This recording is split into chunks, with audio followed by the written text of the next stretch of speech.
Welcome back to B2B Marketing Agency Insights. I'm your host, Austin LaRoche, CEO at ATAK Interactive.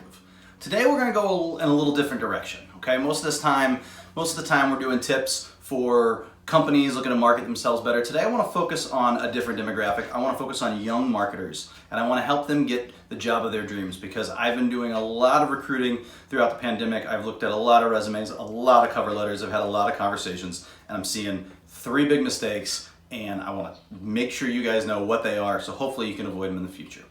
Number one is underrating the importance of the cover letter.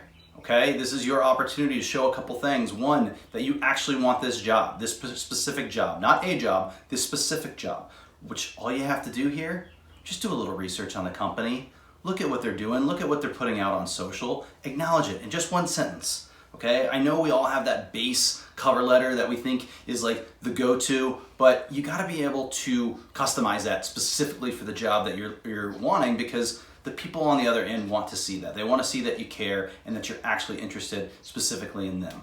Also, make sure your grammar's up to par. Okay, don't skip out on the grammar, and I'm going to talk about that more in a second. Number two, though, is unfocused resumes. Do you know how many people still put that they are proficient in Microsoft Office on their resumes? My son is 7 years old and he is proficient in Microsoft Office. Okay? You gotta go beyond that. And I get it, especially when you're young, you don't have as much experience, all right? You only have a couple internships, but that doesn't matter. There's opportunities to be able to put other things on there. Show me some certifications. What? Yeah, HubSpot, Google, Facebook, they all have opportunities for you to get certifications. Some of them do cost money, but especially those in HubSpot are mostly free for young marketers. So you can go in and you can at least show that you're trying to learn, that you're trying to build out that skill set, and that you have that hunger, because that matters a lot more than the job you had at Nordstrom in college. And I'm not knocking the job you had at Nordstrom in college. We all had those jobs. It's just, it doesn't matter to me. Okay, I'm the one hiring, and I need to know where you are as a marketer, not as a hard worker. Okay, we'll find that out later on the road.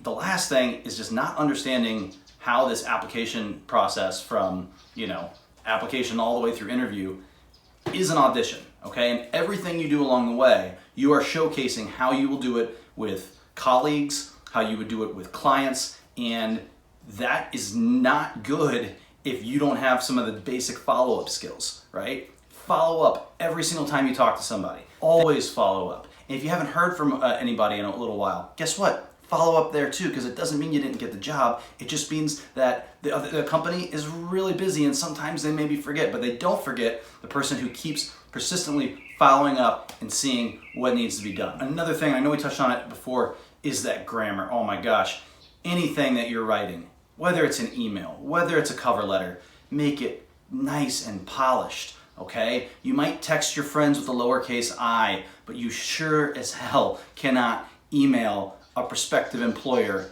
with a lowercase I, okay? Even the most cool hip companies, they're gonna look at you and go dude, I don't need you to talk to me like you're my buddy. You need to be polished, and you need to communicate like an adult. And I see it much more than I thought I was going to. That is a big time turnoff.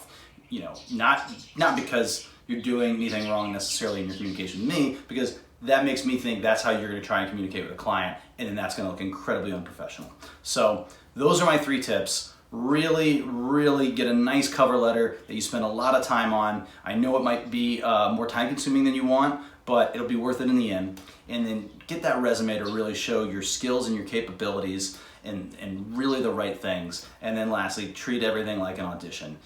Be over communicate, be incredibly prepared, and just show that's the kind of person you're going to be if you go on that team in the long run.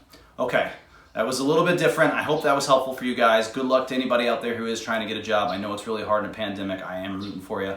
All right, I'm Austin LaRoche, for everybody else at ATAK, saying good luck growing. Take care.